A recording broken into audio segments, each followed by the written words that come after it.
Hello Tanzania, mambo vipi na kuwaje? Bana wananitaga Soma Kayo, mtoto wa Nyumbi, Bombi pale kwa mfani yake. Bana karibuni sana kwenye hichi kipindi chetu kinachofahamika kwa jina la Mtaani Kwetu Bila Filter. Yaani ni mtaani bila uwote, bila uongo. Yes sir. Lakini pia bila kusahau comment, kushare, kusubscribe channel yetu pendwa inayofahamika kwa jina la Soma Kayo. Lengo unajua ni nini? Ni namna gani tunaweza tukafundishana, tukaelimishana kuhusiana na mtaani bila filter. Ni maisha fulani hivi ya uhalisia.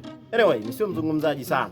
Naomba tuweze kuona tukio. Ukishaona tukio then ndio utajua ni nini ninachokimaanisha. Lakini pia nyuma ya kamera kuna mwanangu mmoja ambaye anaendelea kuningalisha katika namna moja na mbili. Mwamba mmoja anaitwa Kimeshiba Oji. Yaani akijawahi kukaaga na njaa hata kipindi cha Ramadhani. Bana Mungu aweze kumsaidia huyu mwamba. Yes, nisio mzungumzaji sana. Let's go.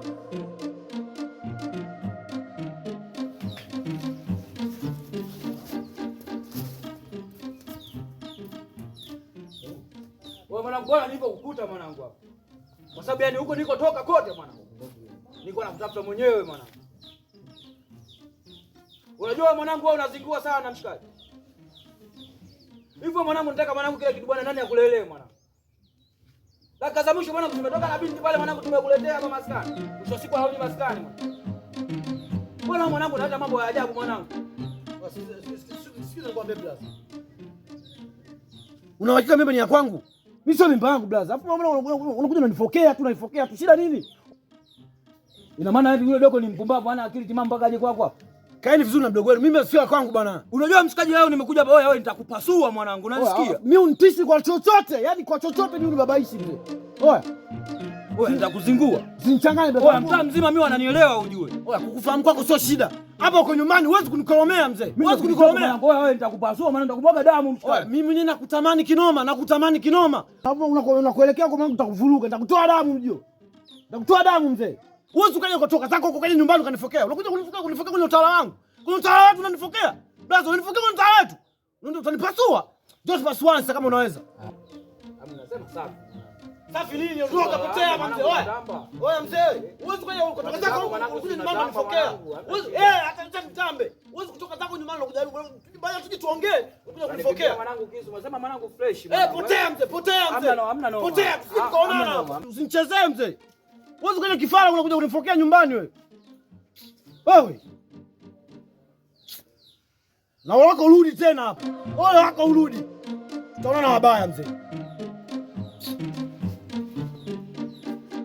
Yes sir, mambo vipi? Bana sio mzungumzaji sana. Nadhani tumeweza kushuhudia tukio zima ambalo la mwanakaka ambaye akiwa na mwamba mmoja hivi, mwamba mmoja ambaye yupo kifua wazi akizungumza na mwamba ambaye ametoka na dada yake. Yaani Waswahili wanamesema kwamba ameruka na dada yake hapa na anamkataa. Yes, pembeni yangu niko na bidada hapa.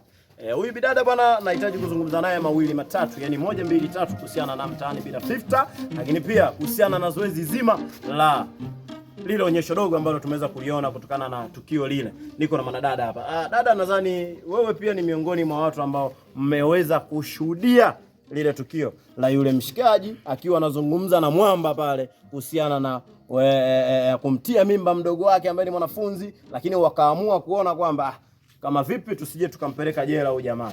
Kinachotakiwa ni nini? Tumpelekee bidada aishi naye, lakini mwamba akaamua kufanyeje?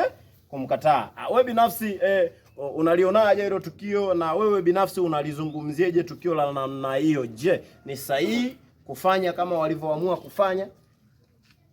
Mimi kwa mtazamo ambao ninao mimi binafsi nadhani si sahihi. Sasa kwa sababu yule ni mwanafunzi. Alafu pia bado yuko kwenye masomo.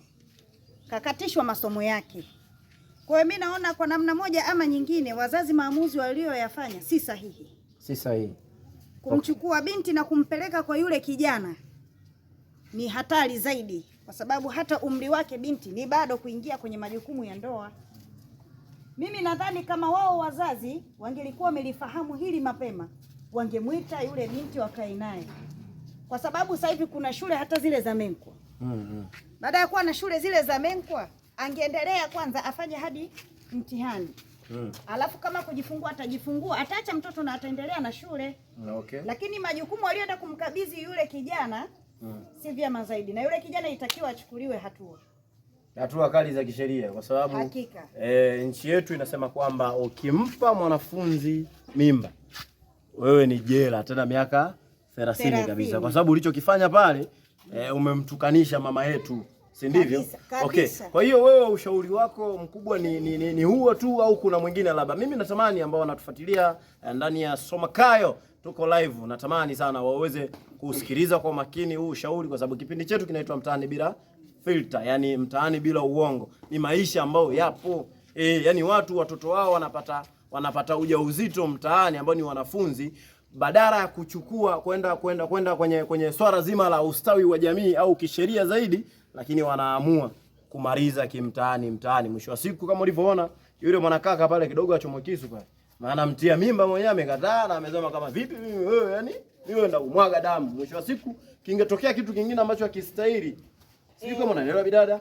Kwa hiyo yes, so kwa wewe binafsi yani unataka ushauri kitu gani? Natamani ushauri kiundani zaidi. Nini kifanyike? Yani jamii ikikutana na tukio kama hilo, nini wafanye? Wewe binafsi unashauri kitu gani hapo? Yani nataka ushauri kwa ndani zaidi. Mimi ambacho nashauri kwa wazazi wengine kwa tukio ambalo hili limetokea, na washauri sana wazazi wasiamalize haya mambo kimya nyumbani, kwa sababu wanavyoyafanya haya mambo kimya ndiyo sababu kubwa ya ongezeko la wanafunzi kupewa mimba na kuachishwa kwenye masomo yao. Hivyo basi inatakiwa wazazi, ukishaona tu kwamba mtoto amepata ujauzito akiwa shuleni, basi mzazi unatakiwa umchukulie hatua haraka sana yule kijana ambaye alikuwa amefanya lile tukio. Lengo ni kukomesha matukio, si yasije yakatokea tena na yasiendelee. Sawa sana. Ndo la msingi zaidi. Lakini kwa hivi haya walioyafanya haya, nadhani pia wazazi inatakiwa tujifunze. Nashukuru sana. Unaitwa nani? Naitwa Kadrina Ngole. Anaitwa Kadrina Ngole. Bana, ushauri wake nadhani mmeusikia, amezungumza kwa upana zaidi. Mimi nikuombe sana, tena sana, wewe ambao unatufuatilia ndani ya Somakayo, endelea kutufuatilia, utaendelea kupata vitu vizuri zaidi na zaidi. Lengo ni kujifunza na kuelimisha jamii kuhusiana na maisha ya uhalisia, yani mtaani bila filter. Christina Ngole. Yes, nimemaliza naye siku ya leo. Bye bye.